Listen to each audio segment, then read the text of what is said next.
What is up, Elmonters? Joining me today is Long Island native, Calgary Flames prospect, and Quinnipiac forward Ethan Wyttenbach joining me today. Ethan, thanks so much. Really do appreciate it. Yeah, thank you for having me. All right, so I have one really important question before we start this interview, and it'll dictate the rest of the interview. Are you a big fan of All-American in Massapequa? The burger establishment. Okay, just want to make sure because they're an unofficial sponsor of this show, these interviews that we do. Good friend. Shout out to Phil Jewell there, but just had to make sure. Second question. Did you grow up an Islander fan or a Ranger fan? Huge Islander fan. All right, we can continue with this interview. I mean, the Islanders will always hold a place in my heart. So awesome. All right, we can proceed with the interview now. So you're from Roslyn, New York, right? Born and raised, grew up there. Just talk to me about growing up and playing hockey on Long Island. It was awesome. I mean, I was pretty fortunate to where the Long Island Gulls, great program. Obviously played there for 10 years. So having that in my backyard was always nice and definitely accessible for me. I mean, you see a lot of people where they have to move around and got to go bill it and just little things like that, where I was fortunate enough not to have to do that. Obviously, once I got older and you kind of got to take those next steps, and obviously I was in Sioux Falls last year and now at Quinnipiac, but being able to grow up on the island and have that accessible to me was super special. So I was a Long Island Gulls practice goalie for one season, so shout out to Gulls there. But yeah, you talk about growing up on Long Island, being an Islander fan. I graduated high school in 2016. You were much later, so your childhood wasn't really the Islander teams that struggled. They were kind of on the rise, right? Yes and no. I mean, obviously, when Tavares was here, they were always in the mix, but never anything special. And then, obviously, they had those two conference final runs that were definitely cool to be a part of, but never got anything done.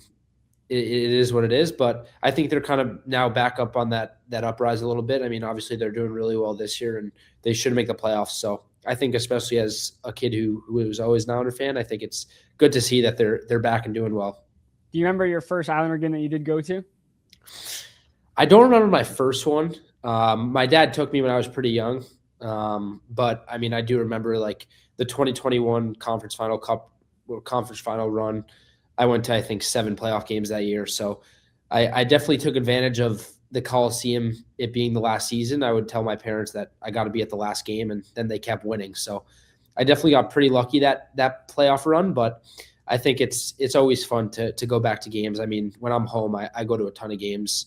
I went to a game when I was home for Christmas. They played the Canucks. I went to that game. So just getting back and going to games is always fun. In the summer, I mean, Long Island hockey is really grown. We could talk about the Zegras, the Hagans, all those guys. Do you train with any of those guys? Coronado as well. We'll get to in a little bit. Do you train with those guys in the summer? Yeah, I mean, I've skated with James a bunch. I mainly skate with I skate with Coronado a bunch, Shane Pinto. We all skate with Vinny Smith, he was with the Gulls. Now he's in Woodbridge, New Jersey, but he kind of skates us all. We have a really good group of maybe 20 to 25 guys who are all either juniors about to play college or college to pro level. So it's awesome to be in that environment. I think obviously the plan is to play with Matt Coronado in a couple of years. So I think just being around him and learning from him and kind of hearing stories from their careers and just little things like that, where not many people are around that environment is super special. How cool is it that you have that many guys on the island that are all playing at a high level? I mean, I know other guys on the Islanders, they might have to go to Vancouver and they'll skate with a bunch of pros in the summer, but you have it right here on Long Island. Yeah. I mean, it definitely wasn't a thing a couple of years ago. I mean, obviously I've always trained on Long Island, but I think now that I'm kind of getting older and have those guys around me where they definitely push me and are definitely extremely good players and definitely add parts of my game that I see when they go in reps and just little things like that. I mean, I'm super grateful that I have that around me. And obviously when I'm in the NHL one day, I know I'm going to come back and hope to be that same kind of mentor to some other younger guys. One of the guys I didn't mention, but Marsha Warren, he's a guy in the Islanders prospect pool. He got some games the NHL level this year. Just talk to me about your relationship with him. Yeah. I mean, another guy that we didn't even mention, but he jumps in our skates a bunch. Obviously, this past summer, he skated with the Islanders a ton, so didn't skate with him much, but we used to work out in the same gym. He's always around. The game I went to over Christmas, he wasn't playing, so we tried to coordinate seeing him a little bit, but didn't get the chance to say what's up. But he's an unbelievable guy. Went to the same high school as him, and just seeing what he's doing is awesome. Obviously, I think he's back in the A now, but just when he got called up and just coming in, and he played really well and had a couple assists, and just getting that first taste of what the next level is like is awesome to see. And obviously hoping he can get back to the Islanders in a couple weeks or whenever the Olympic break is over. Does it feel even more seeing friends get that taste that, that's what you want next? Of course. I mean, obviously he's a little bit older than me, so someone that I kind of look as like an older brother in a sense. But I mean, just the relationship with Matt Coronado, especially, like obviously he's somewhere that I'm planning to be. So I think just seeing what he's doing and kind of in the summer, I know this summer I'm going to be picking his brain a ton on just kind of that kind of environment, and just kind of understanding the atmosphere and just having that mindset even before I get there to where maybe when I do get there, it gives me the advantage. All right. So you mentioned Coronado a couple of times. Let's dive into the Calgary Flames. Take you 5th round, 2025. Hearing your name called, getting that phone call, what was that like? It was awesome. I mean, I think it was a little more special for my family, to be honest with you. I think just the sacrifices they made for me and just kind of seeing that everything they did paid off, in a sense. And I think for me as a kid, like you want to be drafted. Like, I think that's the goal, and getting included in that insanely awesome event, I guess you could say. Obviously I wasn't there, but just being a part of it and kind of hearing your name called and just getting that kind of like, okay, I did it, like that kind of internal feeling. Obviously the next day it's on a flight to dev camp, and then it kind of resets. And now it's like, okay, I got drafted. Now it's how do I get to the NHL? So I think that's kind of where I'm at right now, where obviously I'll always look back and say, wow, it was such a cool thing to get drafted. But I think now where I'm at, it's more of how can I play in Calgary and not really kind of living in the past about what had happened, which is obviously something cool. Just now I get something else to chase, You obviously talked to probably a handful of teams before the Flames picked you. Did you talk to the Islanders? And again, even though they didn't pick you, was that just a surreal experience for you to just get to talk with them? Yeah. So I did talk to the Islanders, and I know that there were some conversations with my agent about, I mean, maybe they were going to take me just to kind of have that Long Island connection and just try and kind of add some Long Islanders to the squad. But I know that obviously the draft, a lot of things can happen, trades happen. And I mean, you see the Dobson trade and just little things like that where it's really unknown. Obviously I talked to a bunch of teams, but just kind of didn't have too much of where I was headed. But obviously getting drafted by the Calgary is awesome. Just the atmosphere, the fans, where they're located. Like when I was out for dev camp, it was beautiful, and just kind of seeing downtown and just little things like that where, especially with the new rink that's coming in, like I couldn't be happier. And I'm super excited to get down there again this summer for dev camp and kind of learn a little bit more about where I'm headed in a couple of years. After you got drafted, how quickly was it for you to get on the phone with Coronado and just him congratulate you? Oh, it was quick. I don't think he didn't call me right away. He sent me a text. Obviously, he had gone through the process too, and just kind of wanted to let me enjoy it. But I saw him maybe a week later, and just kind of talking to him and just hearing all the cool stories he had to share with me. And it was after I went to dev camp, so I kind of got to see a little bit of where he goes and just kind of where they practice and just little things like that. Where now it kind of adds that second layer of things where he's obviously there right now, having a good year, and just kind of gonna get to see him this summer, which I'm looking forward to, and just kind of hear some more from him. What was the biggest thing that you learned from dev camp about what it takes to be a pro? There was a ton. I mean, so I was hurt in the summer, so I was only there for 3 days. Yeah. But just being there and just kind of thinking about like, okay, like this is where I envision myself. Just kind of thinking about what it's going to be like. Obviously, dev camp is kind of just getting everyone together. Obviously, a lot of presentations, meeting everyone, just kind of getting adjusted a little bit. So I think that was awesome. And then obviously this summer, I'm looking forward to it because I can now participate in some stuff, and I'll be there for the whole time. I know they did a lot of activities last summer that I kind of left before it had happened, but I'm looking forward to kind of getting down there with the guys and just kind of meeting everyone again and just getting to spend some time with them. Are all you prospects in like a group me chat or something? You guys stay in touch throughout the year? Nothing specific, but I mean, I've obviously had some contact with a bunch of guys. I mean, I play Aiden Lane 2 times a year.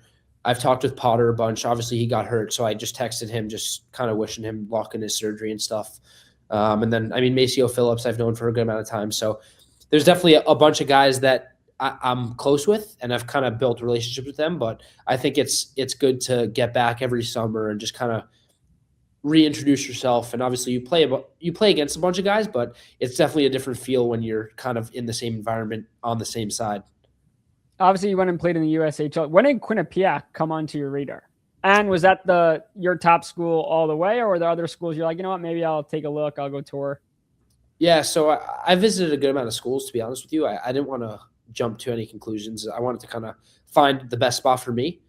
So I took a couple unofficial visits. No official visits because I wanted to commit pretty quick. I didn't want to have to deal with that kind of back in the head stress. So I took a couple visits, visited Quinnipiac a couple days before they could offer, and I fell in love with it. I mean, Rand taking me around the school, and them had just winning the national championship was, I mean, to me, that's what I want to do. So when they had won, and then I had talked with Rand and the staff and just kind of fell in love with the atmosphere here, I figured this was a no-brainer. Obviously, it took some time, but got to commit right away, which was awesome. And then just kind of build a relationship with them over the past 2 years. And I was lucky. I committed when I was 16. So having a school kind of locked in from a pretty young age was definitely something that kind of made hockey a little bit easier. Obviously, a lot of guys kind of are in the process where they're playing juniors and they have to like, oh my God, am I going to commit? Am I going to get offers? Just like little things like that where you're focused on other things. I think I kind of last year being committed, I was able to just head to Sioux Falls and just kind of play my game and have fun. You know what I mean? Just kind of have a good year with Sioux Falls. And the plan was to go back. But obviously I think now that I made that jump to college a year quicker than expected, it definitely paid off. Yeah. So you talk about going, the plans was to go back. What really changed for you? Was that more of just a hunch? Like, this is the best spot for me? Was it talking to coaches, talking to your agent? What went into that decision? I mean, to be honest with you, I had felt ready fully. It was more so with my knee injury. I mean, I hadn't skated all summer. I didn't skate this summer. I couldn't work out. So it just was something I didn't want to rush into it, especially with how good Sioux Falls was going to be and how much I loved it. So that was the plan. And then obviously when I had been drafted, I think Calgary, they wanted me with the Quinnipiac off-ice staff, athletic trainers, strength coaches, just having that extra level of development. And then obviously they figured the challenge would be good for me. I think last year, this USHL, there were times where I couldn't really get better just because of how well I was playing.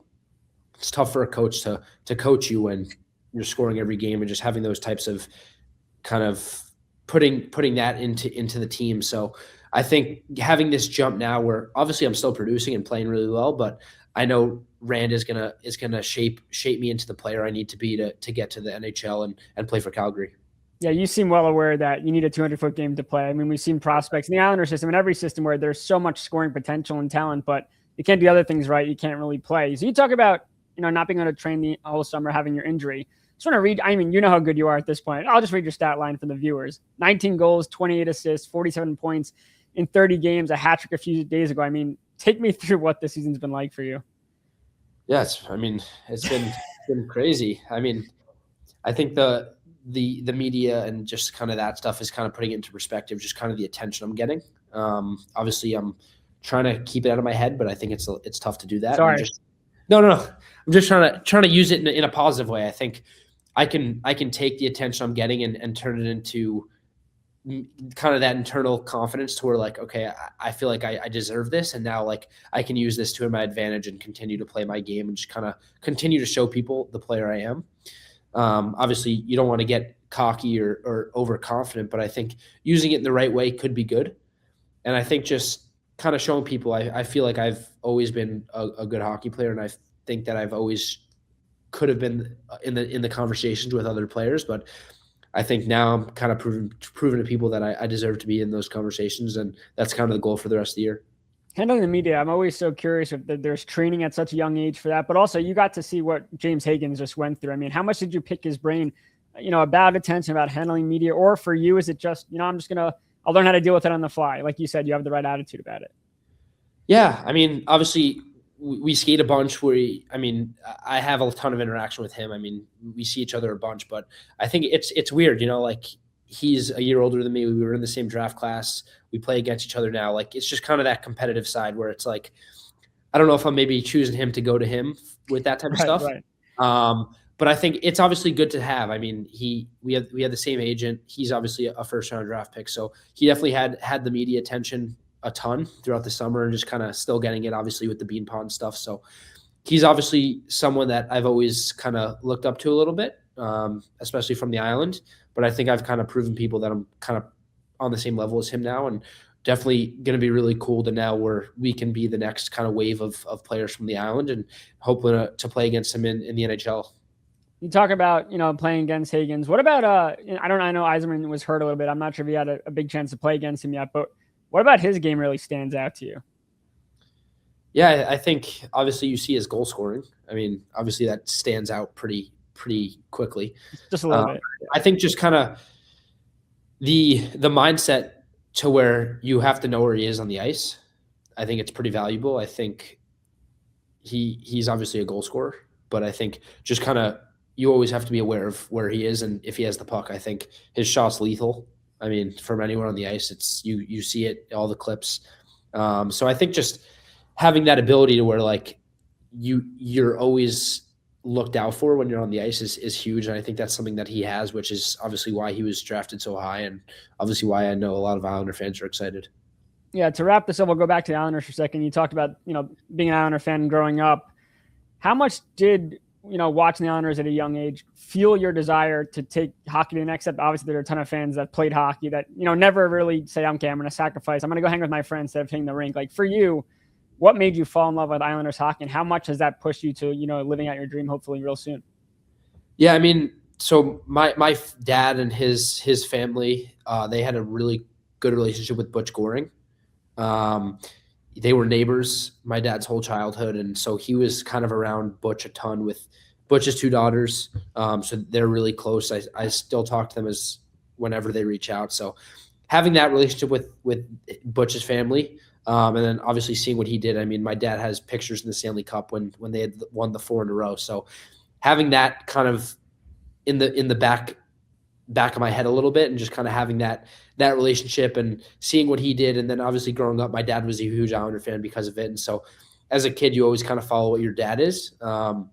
So I think just my dad being an Islander fan, and then growing up around Tavares and Okposo and Franz Nielsen, just a bunch of those guys where you become such a huge fan. I think for me, like, obviously I'm a part of a different NHL organization, but I think being an Islander fan will always kind of be in my heart, and just kind of have that ever since I was a little kid, Ethan, well, this has been awesome. Great tidbit at the end. Really do appreciate you coming on.